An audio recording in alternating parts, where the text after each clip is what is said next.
Make in India mission के तहत अब एयरबस का H125 हेलीकॉप्टर 2026 से भारत में बनकर पूरी तरह तैयार हो जाएगा। साउथ एशिया और भारत के एयरबस के प्रमुख सन्नी गुगलानी ने कहा है कि H125 हेलीकॉप्टर अब भारतीय बाजार में एक बड़े गेम चेंजर की तरह होगा और भारत में 2026 तक पहला स्वदेशी एयरबस H125 बनकर तैयार हो जाएगा। भारत में एयरबस टाटा के साथ मिलकर इन हेलीकॉप्टर को तैयार कर रहा है। आपको बता दें कि दुनिया भर में एयरबस की ऐसी मात्र 3 जगह है जहां कंपनी ने अपनी अंतिम असेंबली लाइन स्थापित की है। अंतिम असेंबली लाइन का मतलब है जहां कंपनी अपने हेलीकॉप्टर्स का फाइनल असेंबलिंग करती है, यानी यहां से रोल आउट होकर हेलीकॉप्टर उड़ने को तैयार होता है। एयरबस के अधिकारियों के मुताबिक सिंगल इंजन वाले H125 के लिए चौथी और अंतिम असेंबली लाइन अब भारत में शुरू होगी, जहां शुरुआत में सालाना 10 हेलीकॉप्टर का उत्पादन ये असेंबली लाइन करेगी और बाजार की मांग के आधार पर इसकी क्षमता को बढ़ाया जाएगा। एयरबस हेलीकॉप्टर के वैश्विक व्यापार के कार्यकारी उपाध्यक्ष माइक लोन कहते हैं कि भारत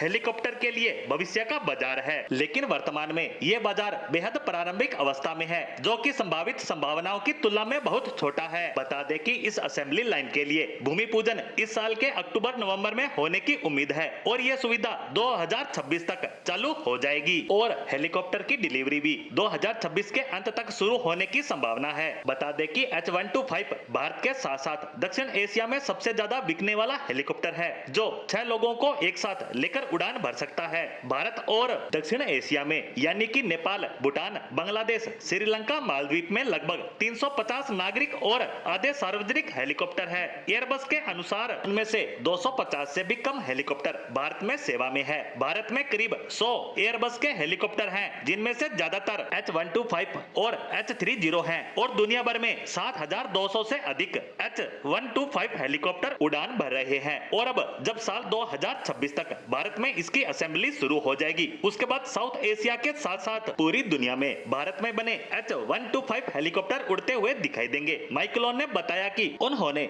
8 जगहों की पहचान की है, जिनका फिलहाल आंकलन किया जा रहा है। फिलहाल ये सब कहां शुरू होगा, इसको लेकर संशय बना हुआ है। माइकलोन ने कहा कि हम आकर्षक और ऐसे परिस्थिति तंत्र में रहना चाहते हैं जो औद्योगिक गतिविधियों, रसद, कर्मचारियों और निश्चित रूप से विनियमों के लिए सबसे उपयुक्त हो। वहीं ओलिवर माइकलोन ने जोर देकर कहा कि 10 हेलीकॉप्टर्स का निर्माण बहुत ज्यादा नहीं है और बाजार की मांग के आधार पर कुछ सालों में इसे 20, 30 या फिर 50 से ज्यादा तक ले जाया जा सकता है। फिलहाल H125 की भारत में अंतिम असेंबली होगी, इसको लेकर तैयारियां पूरी की जा रही है। वहीं एयरबस गुजरात में C295 के निर्माण की तैयारियां कर रहा है, जो कि मेक इन इंडिया के लिए एक बहुत बड़ी और अच्छी खबर है। यानी कहा जा सकता है कि विश्व की बड़ी बड़ी कंपनियों का विश्वास भारत के लिए बढ़ रहा है, यानी आने वाले समय में बड़ी बड़ी कंपनियां भारत आती दिखाई दे तो कोई बड़े अचंभे वाली बात नहीं होगी।